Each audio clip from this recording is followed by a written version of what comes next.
Hi, నేను మీ జావేద్. ఈ రోజు నామినేషన్స్లో అయితే ఇప్పుడు దాకా జరిగిన వీక్స్లో నామినేషన్స్ కన్నా ఎక్కువ కిక్ ఇచ్చింది అనమాట. సో ఎలా ఉన్నాయంటే పాయింట్స్ ఒక లెవెల్లో అదరగొట్టేశారు అందరూ. ఆల్మోస్ట్ ప్రతి ఒక్క కంటెస్టెంట్కి వచ్చిన ఛాన్స్ని ఎరగదీశారు, ఎక్సెప్ట్ కళ్యాణ్ తప్ప. అది తర్వాత చెప్తాను. ఫస్ట్ నామినేషన్స్లో ఎవరెవరు ఉన్నారో దాని గురించి చెప్పుకుందాం. రీతు, సాయి, రాము, తనుజ, రమ్య, కళ్యాణ్, సంజన అండ్ దివ్య. 1 2 3 4 5 6 7 8 మంది ఉన్నారు ఈరోజు నామినేషన్స్లో. ఈసారి చాలా గట్టిగానే ప్లాన్ చేశారు బిగ్ బాస్. అంటే ఆల్మోస్ట్ చూస్తే ఒరిజినల్ గ్యాంగ్స్టర్స్లో బాగా ఓటింగ్స్ పోల్ ఎక్కువయ్యే వాళ్ళు ఉన్నారు. మళ్ళీ తనుజ దీంట్లో నామినేషన్స్లో ఉంది. తనుజ ఓటింగ్ ఎవరు అడ్డుకట్ట మాత్రం ఎవరు వేయలేరు, ఎందుకంటే ఈరోజు ఆమె నామినేషన్ చేసిన పాయింట్స్ కూడా అలానే ఉన్నాయి. సో మేబీ తనుజాకి అడ్డుకట్ట వేయాలి అంటే చాలా కష్టం. తర్వాత రాము కూడా సేవ్ అయ్యే ఛాన్సెస్ ఎక్కువ ఉన్నాయి. తర్వాత రీతు కూడా సేవ్ అయ్యే ఛాన్సెస్ ఎందుకున్నాయి? వై? బికాస్ ఈసారి నామినేషన్స్లో కొత్తగా వచ్చిన వైల్డ్ కార్డ్ ఎంట్రీస్ కూడా ఉన్నారు కాబట్టి. సో 5 స్టార్ కూడా నామినేషన్స్లో ఉన్నారు కాబట్టి ఈసారి కొంచెం రీతు ఈజీగానే సర్వైవ్ అయిపోతుంది, సేవ్ అయిపోతుంది. తర్వాత కళ్యాణ్ టఫే, దివ్య టఫే, సాయి టఫే, రమ్య కూడా టఫే. ఎస్పెషల్లీ రమ్య గురించి మాట్లాడాలండి. రమ్య తనుజాని నామినేట్ చేసింది. ఆమె నామినేషన్ పాయింట్స్ గురించి మాట్లాడుకుంటే వినడానికి చాలా చండాలంగా అనిపించింది ఆమె పాయింట్స్ చూస్తే. తనుజ బిగ్ బాస్లోకి ఎందుకు వచ్చింది అంటే బాండింగ్స్ని క్రియేట్ చేసుకోవడానికి, ఆ బాండింగ్స్ ద్వారా ఫైనల్ వరకు సర్వైవ్ అవ్వడానికి, అండ్ ఆల్సో ఆ బాండింగ్స్లో ఉన్న వాళ్ళని బయటికి సాగనింపడానికి, వాళ్ళకి హ్యాండ్ ఇవ్వడానికి. సో ఇంకోటి కూడా ఏదో అన్నారు, రాసుకున్నాను ఎస్పెషల్లీ.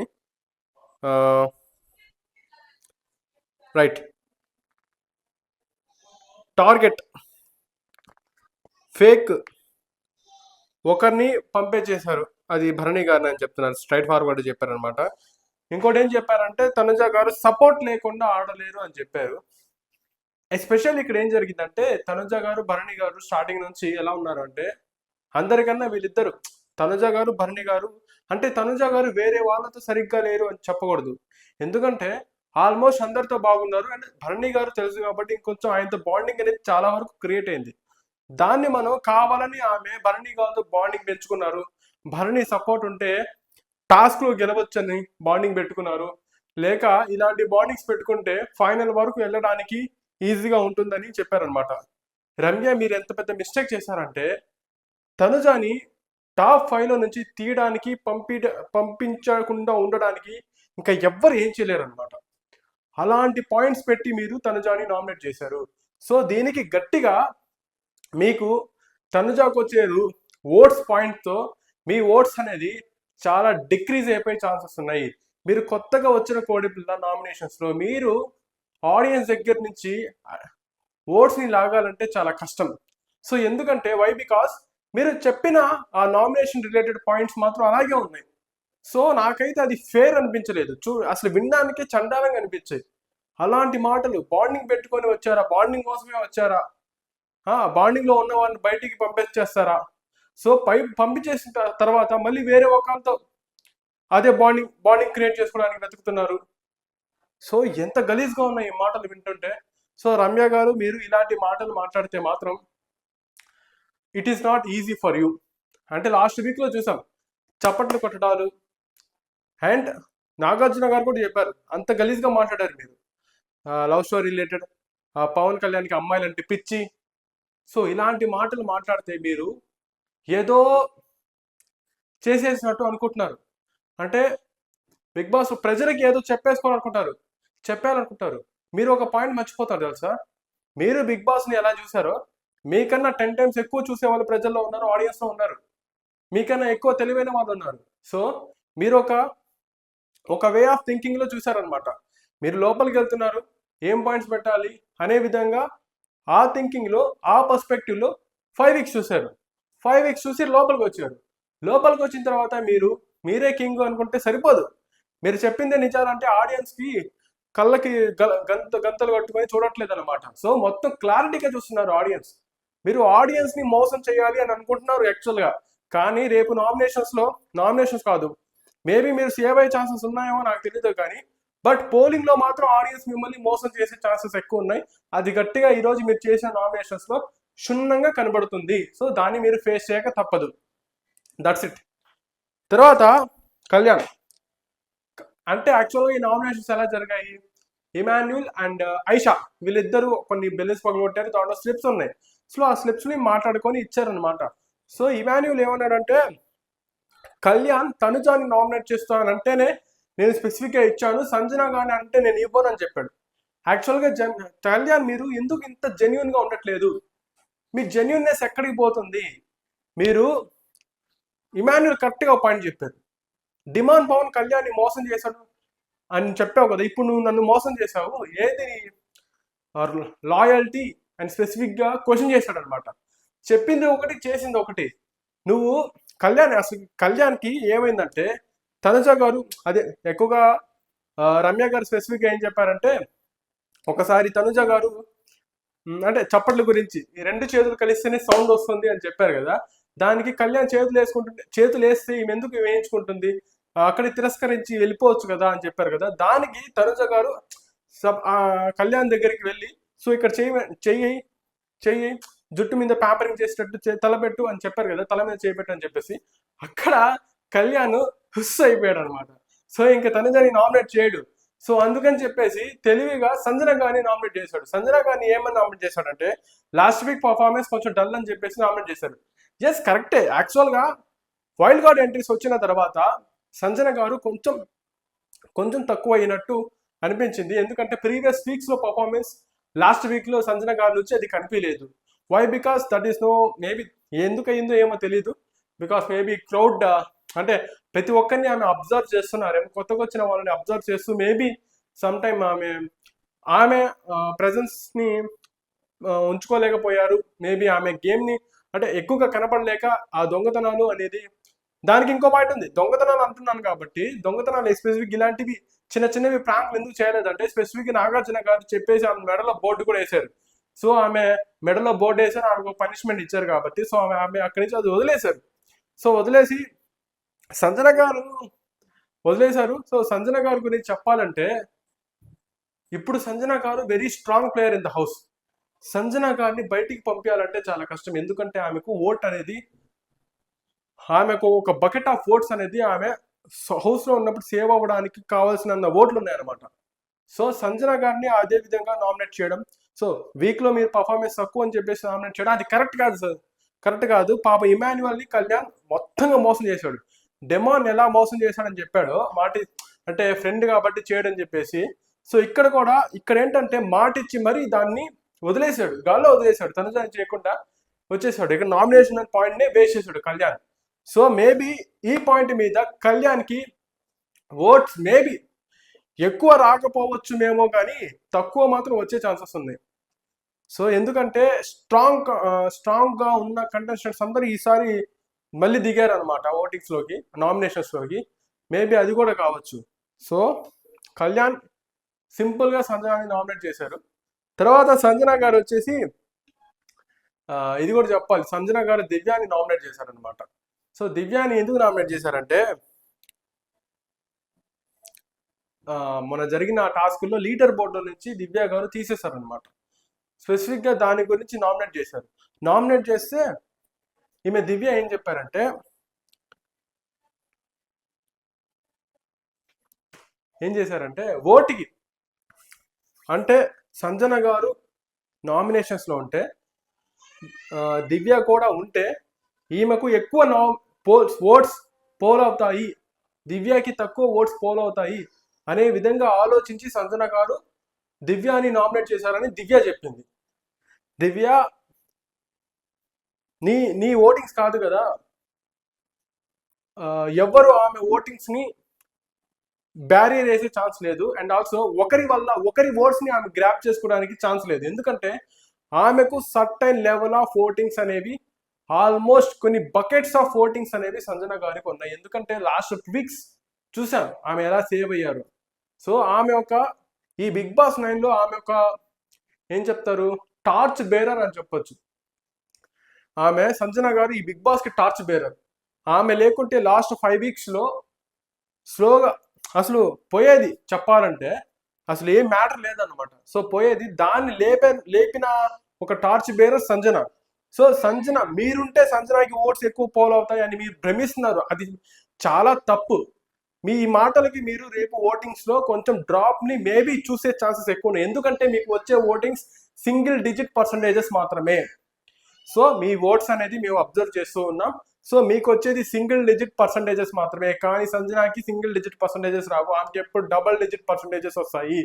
మీరు ఉంటే ఆమెకు ఓట్స్ ఎక్కువ వస్తాయి అని మాట చెప్పడం మొమ్మాటికి తప్పు దివ్య గారు, అది మీరు గమనించుకోవాలి. సో ఇలాంటి మాటలు మాట్లాడకుండా ఉంటే బాగుంటుంది. సో ఆమె లీడర్ బోర్డులో నుంచి మీరు తీశారని చెప్పేసి మిమ్మల్ని నామినేట్ చేశారు. మీరు ఆ లీడర్ బోర్డు గురించి మాట్లాడాలే తప్ప, నేను ఎందుకు తీశాను అని చెప్పాలి, దాన్ని విశ్లేషించాలే తప్ప మీరు ఇలాంటివి మాట్లాడితే అది మీకే negative. So that the reason actually Divya గారిది. తర్వాత సాయి కళ్యాణ్ని నామినేట్ చేశాడు. ఏమని నామినేట్ చేశాడంటే, డిమాండ్ పవన్ ఆ రోజు టాస్క్లో రీతుకి సపోర్ట్ చేశాడు. సో కళ్యాణ్ని తీసేశారు అనమాట. తీసేసిన తర్వాత కళ్యాణ్ చాలా బాధపడ్డాడు. యాజ్ అ ఫ్రెండ్ డిమాండ్ నన్ను ఇలా చేస్తాడు అనుకోలేదు, నాకు మోసం చేశాడు అని చెప్పేసి ఆ రోజు మాట్లాడాడు. తర్వాత కమ్యూనికేషన్ వాళ్ళు మాట్లాడుకోవడం వల్ల అతను రియలైజ్ అయ్యాడు అని చెప్పాడు అనమాట. రియలైజ్ అయ్యి నేను ఇది ఓటింగ్స్లో తీసుకొచ్చేంత పాయింట్ కాదు, యాక్చువల్గా క్లియర్ చేసుకున్నాను అని చెప్పేసి చెప్పాడు. ఎందుకంటే వాళ్ళు ఫ్రెండ్స్ కాబట్టి. సో వాళ్ళల్లో ఏమి జరిగినా కానీ వారు మాట్లాడుకొని దానికి ఒక రెజల్యూషన్ ని తెచ్చుకుంటున్నారు. సో అది వాళ్ళ అభిప్రాయంతో అతను అక్కడ క్లియర్ చేసుకున్న తర్వాత ఇక్కడ డిమాండ్ పవన్ ని నామినేట్ చేయలేదు. సాయి, మీరు వచ్చి ఆ పాయింట్ ని రేస్ చేసి చెప్పడం అనేది అసలు బాగలేదు సాయి. యాక్చువల్గా మీరు బిగ్ బాస్ హౌస్ లో ఎలా ఉంటున్నారంటే, ఒకరి గురించి వేరే వాళ్ళ దగ్గర డిస్కస్ చేస్తున్నారు, అండ్ ఆల్సో మీరు వేరే వాళ్ళకి స్ట్రాటజీస్ ఇస్తున్నారు. ఇలా చేయండి, అలా చేయండి, వాళ్ళతో మాట్లాడదు, వీళ్ళతో మాట్లాడకూడదు, మీరు అలా చేయండి, అలా చేయండి అని చెప్పేసి. సో ఇది కుదరదు, ఇది వర్కౌట్ అవ్వదు. ఎందుకంటే కనబడుతుంది, అక్కడ క్లియర్గా కనబడుతుంది ఇది ఒక బిగ్ బాస్ హౌస్లో ఉండే ఒక కంటెస్టెంట్ లక్షణం కాదు అని చెప్పేసి క్లియర్గా కనబడుతుంది. సో సాయి, మీకు ఓట్స్ అది దేవుడు ఎరుగు, ప్రజలు ఎరుగు, నాకు సంబంధం లేదు. మీ ఓట్స్ని మీరే తక్కువ చేసుకుంటున్నారు అని అనిపిస్తుంది నాకు. ఎందుకంటే డిక్రీజ్ చేసేసుకుంటున్నారు అనిపిస్తుంది. చూద్దాం, రేపటి నుంచి ఓట్ పోలింగ్ అనేది స్టార్ట్ అవుతుంది. రేపే ఆల్మోస్ట్, రేపు ఎల్లుండి తెలిసిపోతుందండి. రేపు ఎల్లుండి సేవ్ ఎవరైపోతారో తెలుస్తుంది. కానీ నామినేషన్స్ అంటే నామినేషన్స్ ఎలిమినేట్ అయ్యే వాళ్ళు మాత్రం ఒక ఫ్రైడే వరకు మేబీ ఛాన్సెస్ ఉంటాయి. ఫ్రైడే వరకు మనం పోల్స్ని అనలైజ్ చేస్తూ ఉండాలి, అబ్జర్వ్ చేస్తూ ఉండాలి. సో ఓకే, సాయి చేసిన నామినేషన్ పక్క ఇన్వాలిడ్ అని చెప్పొచ్చు అనమాట. So that's it. తర్వాత ఓకే, తర్వాత రమ్య తనుజాన్ చేసింది కాబట్టి ఆ పాయింట్స్ కూడా గోలగోల రచ్చరచ్చగా ఉన్నాయి. అసలు వేస్ట్ పాయింట్స్ అని చెప్పొచ్చు. రమ్య మొత్తం వల్గర్ వర్డ్స్ వాడినట్టు నాకు అనిపించింది యాక్చువల్గా చెప్పాలంటే. అది బిగ్ బాస్ స్టేజ్ దాంట్లో యూజ్ చేసే అంత మాటలు కావు అని చెప్పింది. సో చాలా చండాలంగా ఉన్నాయి రమ్య మాటలు. సో ఆమె కూడా, తనుజ గారు కూడా రమ్యనే ఓట్ చేసేసారు నామినేషన్లో, రమ్య కూడా ఉంది. తర్వాత ఓకే, యాక్చువల్గా ఆయిషా కూడా రీతుని నామినేట్ చేసింది. ఏమన్నా నామినేట్ చేసిందంటే, ఆయిషా కొన్ని మాటలు జారినట్టు నాకు అనిపించింది ఈరోజు. ఎందుకంటే ఓవర్ యాక్షన్ చేస్తుంది అంటే, సో ఓకే, ఎప్పుడైనా కొన్ని చోట్ల ఏమైనా జరుగుండొచ్చు. బట్ లవ్ కంటెంట్ స్పెసిఫిక్గా లవ్ కంటెంట్ లోపలికి వచ్చి లవ్ కంటెంట్ చేసుకొని ఇలాగ క్రియేట్ చేసుకొని దానివల్ల ఫైనల్కి వెళ్తున్నాము. మేబీ ఆమె కూడా అదే సెన్స్లో అన్నారనమాట, లవ్ కంటెంట్ కోసమే లోపలికి వచ్చారు, ఇలా చేస్తూనే ఉంటాము అని చెప్పేసి ఎస్పెషల్లీ ఆ పాయింట్ అన్నారు ఆయిషా గారు. ఇక్కడ కొంచెం తగ్గి మాట్లాడినట్టు అనిపించింది నాకైతే. సో యాక్చువల్గా చాలా తప్పుగా మాట్లాడేది. ఎవరు బిగ్ బాస్ హౌస్లోకి ఫస్ట్ లవ్ కంటెంట్ అంటే మేబీ వాళ్ళకి ఆలోచన ఉండొచ్చు, కానీ అది వర్కౌట్ అవ్వాలి కదా. వర్కౌట్ అవ్వకపోతే అది కుదరదు. సో మేబీ ఆయిషా గారు అలా చెప్పడం చాలా తప్పు. మేబీ ఆమెకు అసలు ఆలోచన కూడా లేదు, హౌస్లోకి వచ్చిన తర్వాత అది కలిసిందనమాట. సో ఒకవేళ డిమాండ్ పవన్ స్టార్టింగ్ ఎలిమినేట్ అయిపోయి ఉంటే ఎలాగుండేది, మేబీ చెప్తాను, డిమాండ్ పవన్ ఎలిమినేట్ అయిపోయి ఉంటే అది అక్కడికి అయిపోయేది అనమాట. సో వాళ్ళిద్దరికి అది వాళ్ళ ఇష్టం అది. సో కంటెంట్ ఏ కంటెంట్ అది వాళ్ళ ఇష్టం. స్పెసిఫిక్గా మీరు లవ్ కంటెంట్ కోసమే రీతు గారు లోపలికి వచ్చారు అని చెప్పారు కదా, ఆ మాట వినడానికి చాలా బాగోలేదు, చండాలంగా ఉంది. సో ఆయిషా గారు ఆ, అసలు ఆమె లక్ చాలా బాగుంది అనమాట. ఈరోజు Gaurav one of the captain, అతనికి ఒక పవర్ వచ్చింది, సమ్మన్ సేవ్ అని చెప్పేసి, నేను ఎవరినైనా సేవ్ చేయొచ్చు అని చెప్పేసి. సో గౌరవ్ ఆయిషాని సేవ్ చేసేసాడు. సో అక్కడ ఆయిషా నామినేషన్స్ నుంచి లేరు అనమాట. సో పక్కకు వచ్చేసారు, ఈ వీక్ నామినేషన్స్ లో లేరు. తర్వాత దివ్య గారు ఇద్దరు నామినేట్ చేశారు, ఆయిషా అండ్ సాయి. సో వీళ్ళిద్దరూ అంత పెద్ద పాయింట్స్ లేవు. తర్వాత రీతు రీతు ఆయిషా రీతు చేసింది కాబట్టి రీతు వచ్చేసి ఆయిషాని చేసింది. తర్వాత ఇంకో అంటే వీళ్ళిద్దరు దివ్య దగ్గర రీతు దగ్గర రెండు నామినేషన్స్ ఉన్నాయి అనమాట. తర్వాత రీతు వచ్చేసి రాముని నామినేట్ చేశారు. రాముని ఏమని నామినేట్ చేశారు అంటే ఎక్కువగా కనబడట్లేదు, బిగ్ బాస్ హౌస్ లో ఎక్కువగా కనబడట్లేదు అని చెప్పేసి నామినేట్ చేశారు. యాక్చువల్గా చూడడానికి నాకు అలాగే అనిపించింది. రీతు ఆ పాయింట్కి నేను కూడా సపోర్ట్ చేయాలనిపిస్తుంది, ఎందుకంటే అంతగా రాము గారు అంత ఎక్కువగా కనపడలేదు. యాక్చువల్గా లాస్ట్ 1 వీక్ లో మాట్లాడాం, ఆయన అసలు ఏమే అసలు కనిపిన కూడా కనిపిలా. ఒక టాస్క్ లో అయితే రీతు వచ్చేసి ఆ బొమ్మలు ఆ బకెట్ లో ఉన్న బొమ్మ పీకేసుకున్నా కానీ గమ్ము నిలబడ్డాడు అనమాట, బుద్ధసల్పంలాగా. సో అక్కడి నుంచి చూస్తే ఆయన సంచాలకుగా ఇచ్చినప్పుడు కూడా పనిచేస్తున్నాడే తప్ప నార్మల్ గా అయితే ఏమీ లేదు. రీతు గారు పాయింట్ ఇన్వాలిడ్ పాయింట్ కాదు, వ్యాలిడ్ పాయింట్. ఇన్వాలిడ్ పాయింట్ అసలు కాదు, ఎందుకంటే రాము ఇన్వాలిడ్ అని చెప్పాడు, కానీ అది ఇన్వాలిడ్ కాదు, అది కంపల్సరీ వ్యాలిడ్ పాయింటే. నా యాక్చువల్గా నేను అబ్జర్వ్ చేసిన దాంట్లో అయితే రాము ఆడతారు, కానీ ఏంటంటే కొంచెం సపోర్ట్ రాము కూడా సపోర్ట్ ఉంటుంది యాక్చువల్గా, ఎందుకంటే అతను క్యాప్టెన్ అప్పుడు భరణి గారు సపోర్ట్ చేశారు. సో భరణి గారు సపోర్ట్ చేయకుంటే రాము క్యాప్టెన్ అవుతాడా? సో అవ్వడు, మేబీ అవ్వే ఛాన్సెస్ చాలా తక్కువ, ఎందుకంటే సపోర్ట్ చేశారు కాబట్టి. అలాగా ఈరోజు నామినేషన్స్ అనేది చాలా గట్టిగా జరిగాయి. సో వీటిల్లో నామినేషన్స్ ఎక్కువగా రమ్య తనుజాది మాత్రం, రమ్య చేసిన నామినేషన్లో ఎక్కువ తనుజ మీద వేసిన పాయింట్స్ చాలా ఓవర్ యాక్షన్ అనిపించింది నాకైతే. ఎస్పెషల్లీ చాలా వల్గర్ వర్డ్స్ తనుజ మీద యూజ్ చేశారనమాట. సో వీటికి రేపు ఏం జరగద్దో చూద్దాం. ఓట్స్ రేపటి నుంచి స్టార్ట్ అవుతాయి. ఓట్ ఒక్కసారి స్టార్ట్ పోల్ అయితే చాలు, మనం ఎవరెవరు సేవ్ అవుతామని చెప్పేయచ్చు. బట్ యాక్చువల్గా ఇప్పుడు కూడా చెప్పొచ్చు, Tanuja safe, Ramu safe, and ఇంకెవరున్నారు, ఓకే యా సంజన కూడా సేఫే, రీతు కూడా సేఫే. రీతు, తనుజ, రాము, సంజన సేఫ్. సాయి, రమ్య, కళ్యాణ్, దివ్య. సాయి, రమ్య, కళ్యాణ్, దివ్య ఇద్దరు కామనర్స్, ఇద్దరు సెలబ్రిటీస్. సో ఒరిజినల్ గ్యాంగ్స్టర్స్ నుంచి ఇద్దరు ఉన్నారు, and wild card entries 5 star నుంచి ఇద్దరు ఉన్నారు. సో మేబీ వీరి నలుగురు డేంజర్ జోన్లో ఉండే ఛాన్సెస్ ఎక్కువ ఉన్నాయి ఈసారి. మేబీ నాకు తెలిసి ఈసారి కామనర్స్, ఇది వరకు నేను చెప్పాను లాస్ట్ వీక్ కూడా, కామనర్స్ ఎలిమినేట్ ఛాన్సెస్ ఉందని. But unfortunately Bharani garu eliminate అయిపోయారు మైక్రో డిఫరెన్సెస్ ఓటింగ్స్ వల్ల. సో ఈసారి నాకు తెలిసి కామనర్స్ సేవ్ అయ్యే ఛాన్సెస్ త్వరగా, కళ్యాణ్ అండ్ దివ్య సేవ్ అయ్యే ఛాన్సెస్ ఎక్కువ ఉన్నాయి compare to Sai and Ramya అని అనిపిస్తుంది, ఎందుకంటే వీళ్ళిద్దరు గేమ్ ప్లే చూస్తే అట్లాగే ఉంది కాబట్టి. సో దాట్స్ ఇట్ ఈరోజుతో వీడియో. ఈరోజు నామినేషన్స్ మాత్రం ఎక్సలెంట్గా అయినాయి. ఎవరైనా చూడకపోతే ఎపిసోడ్ మళ్ళీ చూడండి, చాలా బాగుంది. ఎస్పెషల్లీ రమ్య ఎంత నామినేషన్ చూడండి, మీకు అనిపిస్తుంది నేను చెప్పింది నిజమా అబద్ధం అని చెప్పేసి. సో దాట్స్ ఇట్ ఈరోజు ఈ వీడియో అంతే. బాయ్, అండ్ నా ఛానల్ని సబ్స్క్రైబ్ చేయండి, వీడియోస్ని లైక్ చేయండి, షేర్ చేయండి. Thank you.